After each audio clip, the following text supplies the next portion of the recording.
Pemirsa tentunya masih ingat dengan kasus dugaan penganiayaan terhadap seorang perawat puskesmas Kedaton, Bandar Lampung beberapa waktu lalu. Sabtu siang, kasus tersebut memasuki babak baru. Polisi akhirnya menetapkan 3 pria sebagai tersangka atas kasus penganiayaan yang menimpa Randy Kurniawan.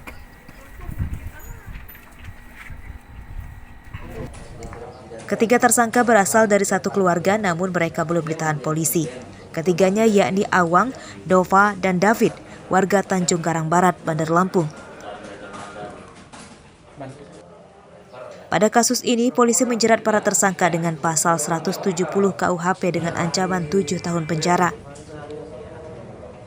Saudara A itu yang memukul, kemudian saudara N itu juga turut serta memukul, kemudian saudara D itu memegang. Saat ini kita mintakan keterangan selaku tersangka. Saat ini sudah berdasarkan gelar, kita tetapkan tersangka dan saat ini kita lakukan pemeriksaan tersangka. Akan dijerat dengan pasal apa nih, Bang? Dijerat dengan pasal 170 KUHP pidana dengan ancaman 7 tahun penjara. Dugaan pengeroyokan perawat puskesmas Kedaton, Bandar Lampung itu terjadi pada awal bulan Juli lalu. Menurut korban, ketiganya melakukan pengeroyokan karena tidak dipinjami tabung gas oksigen oleh korban. Padahal saat itu tidak ada keluarga tersangka yang sedang dirawat di puskesmas Kedaton. Setelah dilaporkan oleh korban ke polisi, beberapa hari kemudian ketiga tersangka juga melaporkan korban ke polisi Polresta Bandar Lampung. 1 dari 3 tersangka saat itu mengaku malah menjadi korban penganiayaan oleh korban. Pada laporannya ke polisi, mereka terlibat keributan setelah disambut tidak ramah oleh korban yang sedang bertugas di puskesmas Kedaton saat akan membeli tabung oksigen. Padahal di puskesmas dilarang menjual oksigen kepada masyarakat. Robi Laste melaporkan dari Bandar Lampung.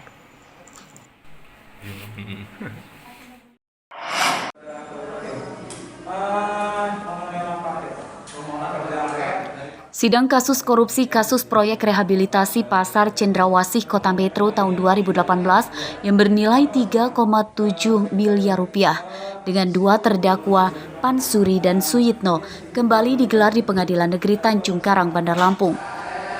Ini masuk di dalam komponen pekerjaan lain-lain.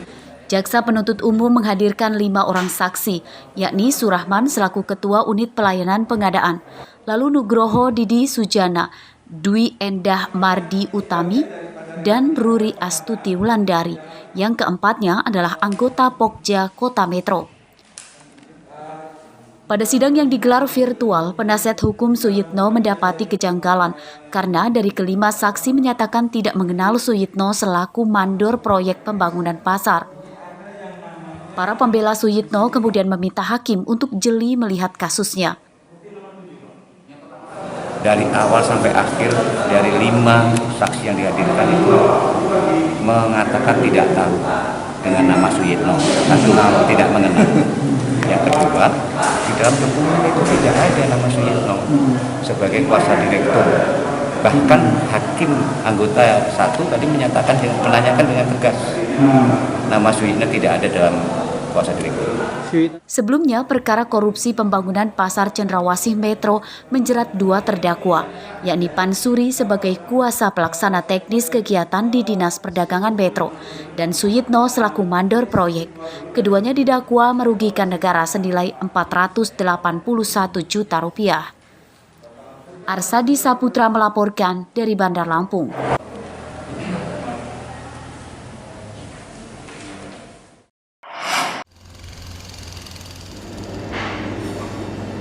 Petugas BMKG Maritim Lampung Minggu siang mengimbau kepada para nelayan agar mewaspadai ancaman ombak tinggi. Dari hasil pendeteksian BMKG, ombak setinggi 4 hingga 6 meter akan terjadi di laut bagian barat Lampung, yakni Laut Tanggamus dan Laut Pesisir Barat pada 3 hari ke depan. Potensi ombak tinggi itu karena laut di Tanggamus dan Pesisir Barat berhadapan langsung dengan Samudra Hindia.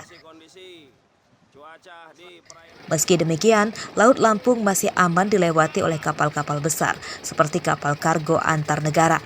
Untuk perairan Selat Sunda juga masih aman digunakan untuk pelayaran kapal Roro. Sementara itu, untuk para nelayan diimbau pada pekan ini tidak melaut terlalu ke tengah karena dapat beresiko terjadinya kecelakaan laut. Ke depan gelombang tinggi di wilayah kita itu mencapai 4 hingga 6 meter itu di wilayah pesisir barat, plus Samudra Hindia Barat, sama Selat Sunda bagian barat Lampung. Itu dipicu oleh adanya perbedaan tekanan tinggi yang berada di Australia dan di Asia itu tekanan rendah. Nah, perbedaannya ini sangat signifikan. Cuaca ekstrim di Laut Lampung telah terjadi sejak sekitar sepekan terakhir. Pada hari Kamis lalu, ombak besar menghantam permukiman di kawasan pesisir Teluk Bumi Waras, Bandar Lampung. 1 rumah ambruk dan 3 rumah lainnya rusak berat akibat diterjang ombak besar. Tidak ada korban jiwa akibat bencana itu, namun kerugian ditaksir mencapai seratusan juta rupiah. Jeffrey Arifin melaporkan dari Bandar Lampung.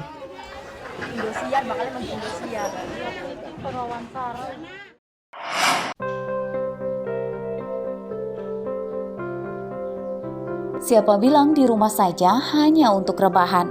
Buktinya saat di rumah saja, seorang ibu rumah tangga di Desa Tunas Jaya, Kecamatan Gunung Agung, Tulang Bawang Barat bisa menghasilkan pundi-pundi rupiah dari keterampilannya merajut.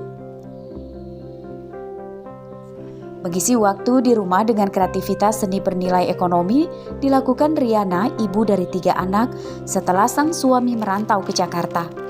Berbekal kemampuannya merajut sejak remaja, ia kini sudah bisa memasarkan karyanya ke berbagai daerah di Lampung.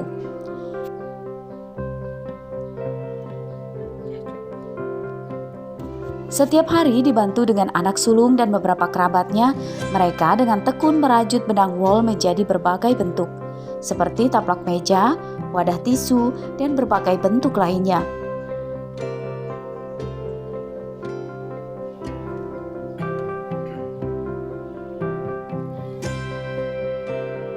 Selain dipasarkan dengan cara daring, Riana sudah memiliki pembeli tetap yang datang untuk mengambil atau menjualnya lagi. Menurutnya, hasil dari penjualan aneka rajutan sudah bisa membantu ekonomi keluarga. Yang nggak ada kerjaan di rumah, daripada nganggur-nganggur sambil ngasuh anak begini kan bisa merajut kayak gitu untuk di sela-sela kesibukan gitu. Yang lebih simpel ya, lebih mudah ya. Iya, kita nggak usah kemana-mana, kita juga dapat membantu perekonomian. Harga yang ditawarkan juga sangat variatif, mulai dari Rp50.000 hingga jutaan rupiah, tergantung tingkat kerumitan dan lama pembuatannya. Riana berharap ada pihak yang bisa membantu pemasaran dan permodalan sehingga bisa usahanya lebih maju. Mustaqim melaporkan dari Tulang Bawang Barat.